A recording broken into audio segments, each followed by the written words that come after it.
My whole life I was always told, you've got a kid. You are going to go so far. You are going to succeed.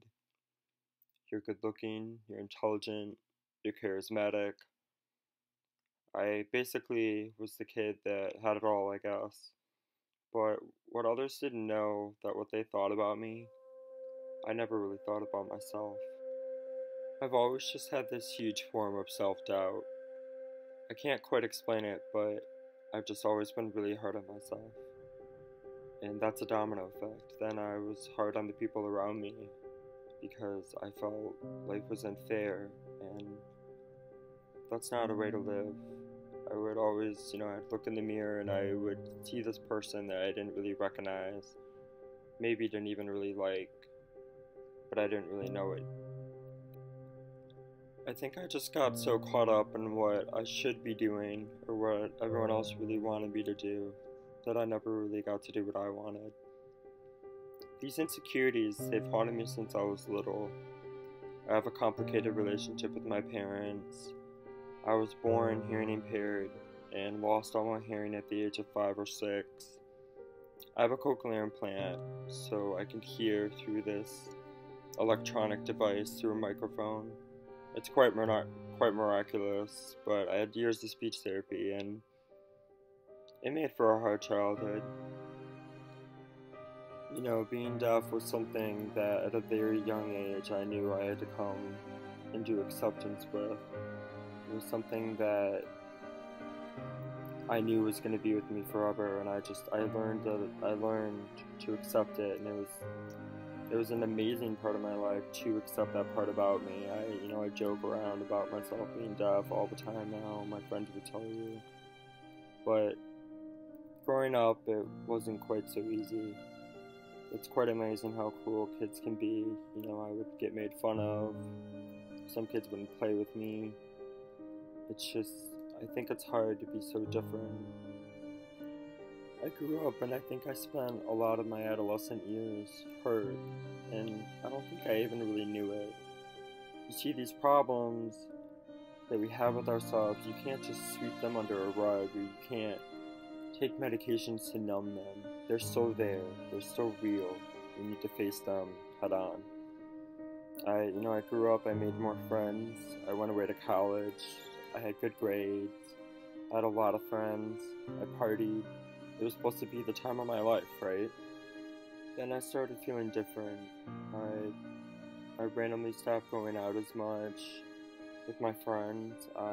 It just didn't attract me anymore, and I couldn't really explain why. I started thinking more about myself, thinking more about my life, and slowly but surely I started recognizing I really wasn't that happy, but I still continued the way I lived. People would always be telling me, you have a beautiful smile, never stop smiling. So I didn't, and I think somewhere along the way, people stopped realizing when it was real, and when it wasn't. I think somewhere along the line, I stopped realizing too. A few months ago, this past summer, it got pretty dark for me. I had some pretty hard times within myself. It was probably the darkest time for me as an individual. I got thinking maybe this world wasn't really worth sticking around for anymore. Or maybe I wasn't really worth sticking around for anymore. Dark thoughts can consume your mind more than anything if you let them in. They produce rapidly and they can just destroy a man. At the end of my dark path, I realized I wasn't afraid of death, but I was afraid of living. And that's when everything changed. I knew I had to make a change. I wasn't quite sure how, but I just knew it had to happen. So I slowly but surely started picking up these pieces of the lost and shattered me. I moved back home, I transferred schools, I started changing my life. I paint now, I go in my hammock whenever I can, I've become more with nature and the world around me, I like to read. I started this glorious thing called raving, and little did I know how much it would change my life. The way you're on the dance floor and you're just surrounded by people and you can just feel the positive energy. Everyone is there because they feel the passion for the music. They feel the beat in their feet. It's just infectious to be in that kind of environment. And I've actually become really close friends with a group of people that have really come to change my life and better it. They're called the Dirts. D-E-R-T. The 4 letters that combined together I didn't really know would ever mean so much to me. These people that, we call ourselves the Dirt Crew. Dirt stands for don't ever regret trying. Because life is it can be full of disappointment and hardships, and it can really knock you down. But you need to remember that you have all the tools in yourself to pick yourself up, and you should always try something. You should always feel liberated and excited. Dirt taught me that. Dirt has become my family. It's become this gravity. When one of us is down, we're all down. We all lift each other up. We care about each other. We understand that there isn't a black and white way to living. We can all be down. We can all be happy. We can all be sad together. And that's the most beautiful part about it. And I love them. We have this preset way of living from the day we're born. We're all supposed to grow up nicely and politely. We graduate high school, we graduate college, you're gonna get the dream job, you're gonna meet that special person, have kids, have money, and boom, you have this thing called happiness. I'm here to argue that that's not valid. That's not a path that's gonna work for the 7 billion people on this planet. Happiness does not come from things, it comes from within. This is a lesson that I've learned in the hardest way. All those feelings of negativity and self-doubt, or the feelings of severe compromise from yourself, you don't have to have them. You don't have to be with that person that's treating you like crap. You don't have to stick around friends that are drowning in negativity. You can do whatever you want. This doesn't just happen overnight. It's a life process. Life is not something you cross the finish line and say, I won or I'm done.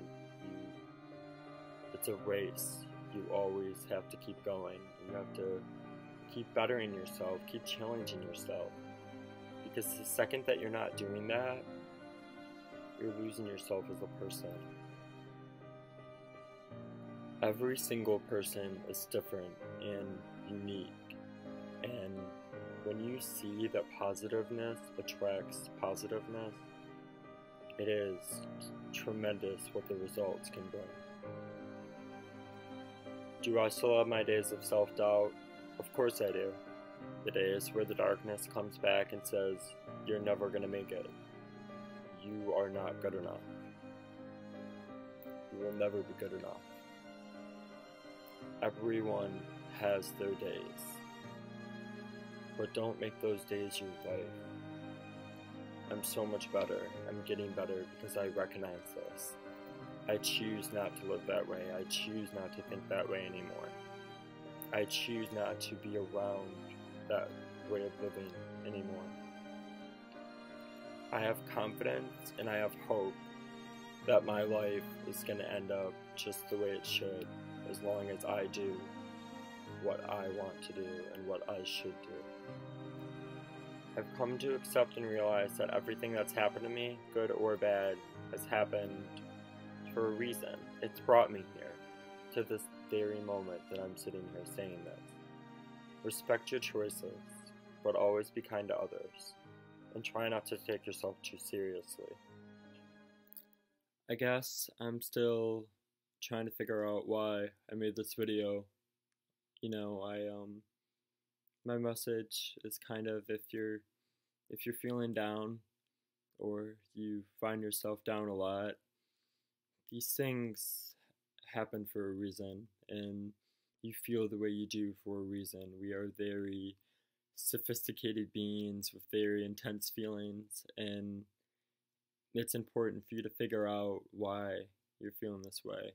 And don't ever settle for anything. Not in love, not in life, not in your job. Most importantly, not in yourself, because the second that you do that is the second that you abandon yourself, and you'll be lost, and it's the worst feeling. But everything that's lost, I think, can be found.